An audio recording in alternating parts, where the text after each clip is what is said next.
Hello, beautiful peoples of the internet.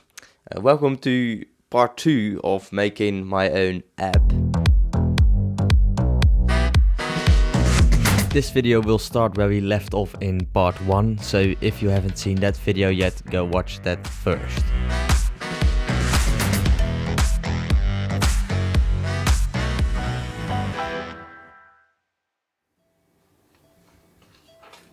Good morning, it's now the next day and I was supposed to be in the bus already. The weather is absolutely awful, so my classmates decided not to go. Then I would have to go alone and I'm not gonna do that. The assignment from school states that you just need 2 people at least to test your app. In my case, I would obviously want seniors to test my app. So what I'm gonna do instead of going to Breda to test is go to my grandma and let her have a try.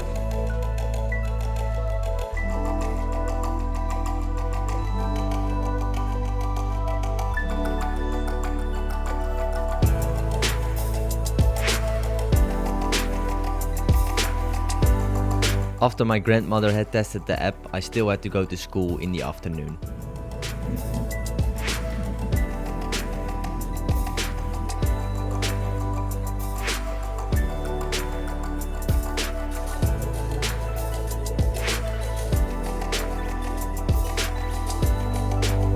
It's been a pretty long day. I've been able to show my app to my grandma, another student, and also one of my teachers has taken a look at it. And well, I'm pretty happy with the reactions. It seems like everyone was happy with just how it looked, like visually. But there are a few things that I am gonna change. For instance, my grandma missed one button, and because of that she could not find the actual search screen. Another thing was maybe I have lost sight of the vision of the app a little bit along the way, because the point of the app is to feel more safe while traveling. And how does this app actually make me feel more safe? It is Thursday today. Tomorrow I need to show my app to my professor. This will be my last chance to get some feedback. I decided that today I'm going to code the whole app, because I really wanted some feedback on my coding as well. And up to this point I had made everything in Photoshop and Adobe XD.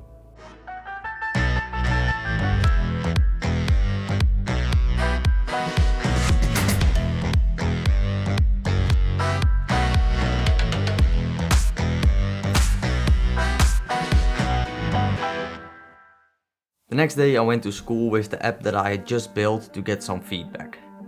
And I barely got any. Well, fuck, what am I gonna do now? I've nothing to work from.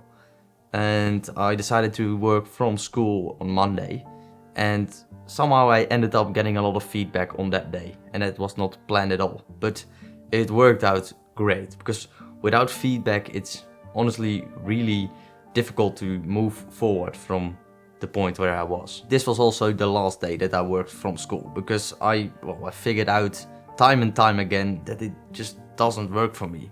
For some people it's awesome to work at school. For me it is sometimes, like when you need feedback or when you need to work together or just when you need to brainstorm things. But when you just need to grind and to stay focused, I'm not going to school for that anymore, because there are just way too many distractions. But at this point it was really time to get all of the features that I wanted in my app, well, built.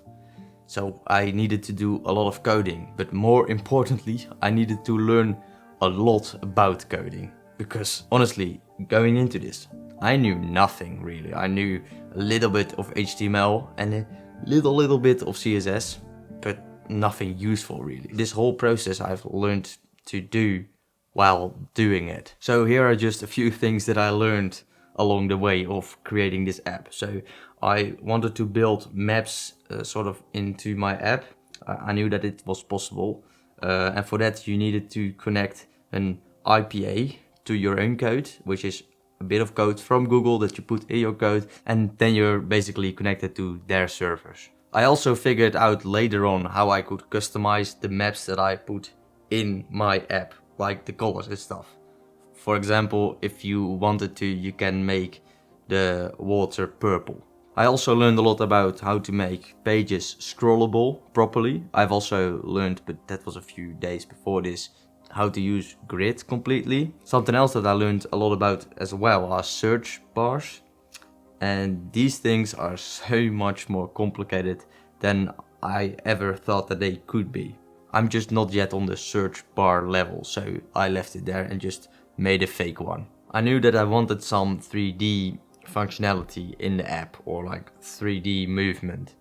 And I tried to make that with CSS, but I couldn't figure it out.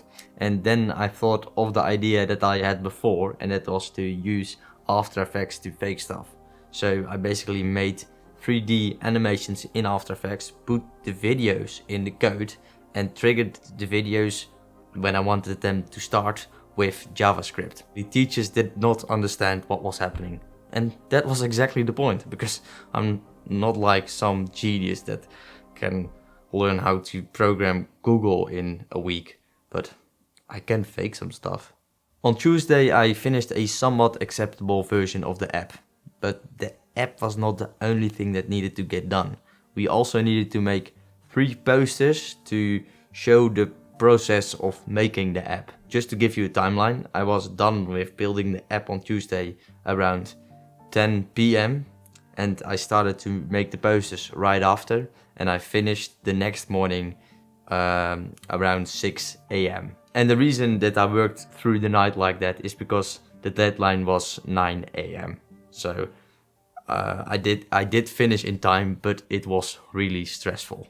Maybe it seems like we get very little time for all the things we need to do, but that's also really my own fault, because I always start working on the project that I really need to do too late, and instead of doing that I make videos. Subscribe. The next part was just as stressful as the part before, and that was getting actually assessed. And I don't like the process that we have for this, because well, we go to school and we look at what we have done together with the teachers, and it's all great.